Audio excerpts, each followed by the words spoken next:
Rawr! Ew.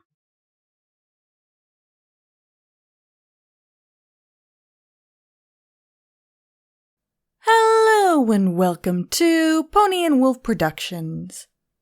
Today we'll be reading The True Origin of Earth Ponies, written by David Silver. As always, these are our amazing Patreons.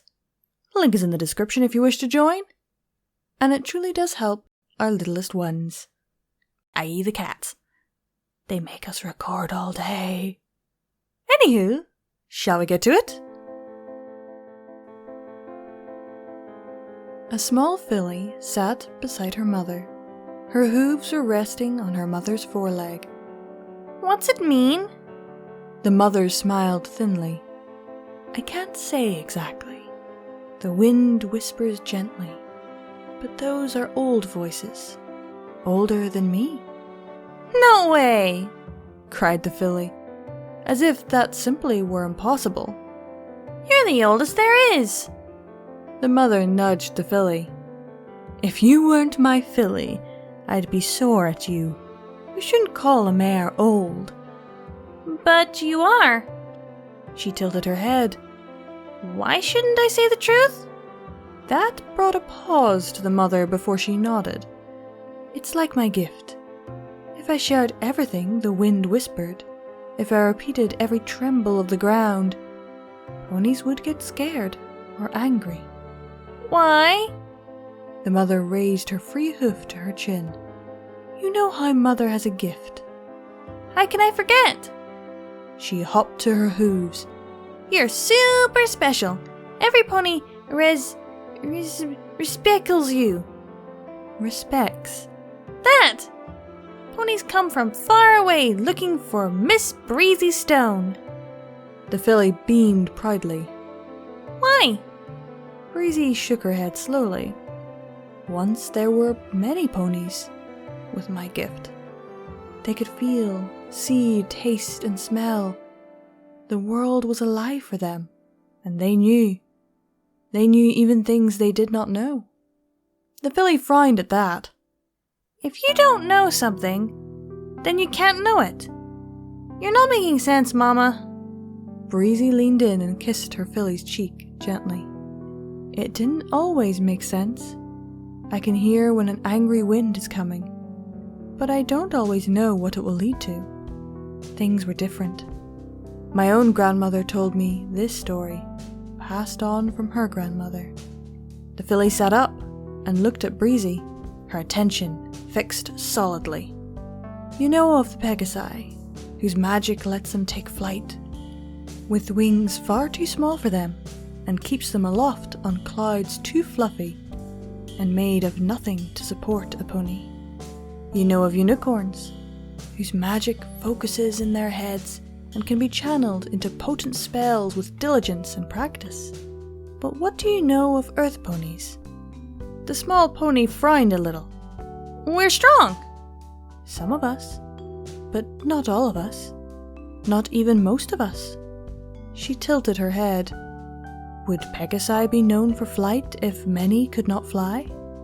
This confused the filly. Oh, they can grow fruit and veggies? Again, some of them. Breezy reached out and gently tapped her filly on the nose. They have something in common that binds us together. We are all closer to the land. Once, we could all hear its many whispers. We were not farmers or lifters. We were shamans and leaders. Pegasi could protect us from on high. Unicorns could perform clever spells and delicate work. We could lead the way. The filly glanced left and right. If Chief Cherry Blossom heard that, she'd get angry at you. Breezy's smile turned a little sad. I'm certain she would. You'll keep this a secret from her, I hope. Be a good filly? Of course, Mama. So, why don't earth ponies hear the stuff no more? Breezy lifted an ear. Unicorns decided they were smarter. Pegasi decided they were faster and braver. Earth ponies who heard the whispers less decided they were strong. and that the whispers were not the land at all. What were they? The larger mare trailed a hoof across the ground gently. They decided it was simply the murmur of troubled minds. What did they do to them? Breezy looked up. She could hear the faint whisper and the echo of approaching hooves. She knew what was coming. Daughter, it's time to go. Run to your little colt friend. Run and don't look back. What? The times for question is over.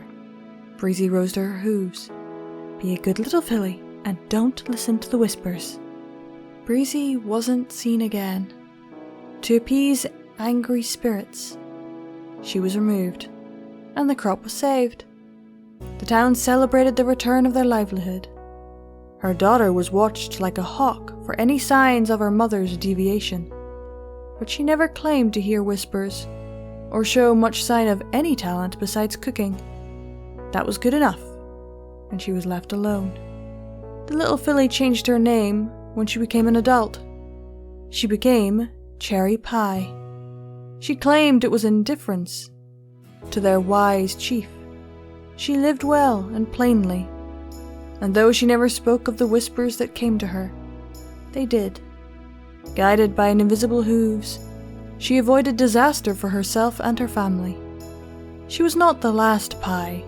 Nay, she was the first of many, passing the torch onwards. They passed on the gift that came with the true gift of the Earth Pony clan. They could hear the planet, the wind, the tremble, the soft twitch of a rebellious limb.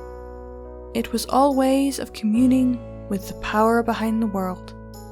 The story of their founding became lost to time, but the thread binding them together ran strongly despite it. They were not the only family to hold it. Other Earth Ponies could feel the gentle strings of the world around them. Eccentric, mad, unhinged, or just stupid were many names given to such ponies. The insanity others claimed would always shine in their eyes. For many, it became a source of strength. For others, a source of bitterness. The thread bound them together, somehow stronger than even blood. It was just the way it was meant to be, powerful and invisible.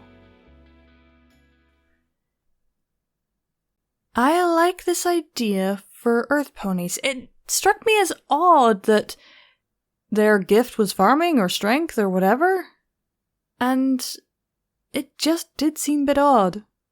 The idea that they could listen to the land, and considering we know the pies and how they work, the fact that they don't make any sense means that, yeah, perhaps at one point all Earth Ponies could do this. Perhaps they all still can, they just don't listen, or they just don't tap into that as much. It's like a muscle. You have to exercise it for it to be useful. But hey, it would mean that Pinkie Pie is not being Pinkie Pie. Pinkie Pie is just being an Earth Pony, which I think is kind of hilarious. She's not the odd one. The rest of the Earth Ponies are. That was The True Origin of Earth Ponies, written by David Silver. I hope you all enjoyed, and keep watching that moon, everyone. Bye!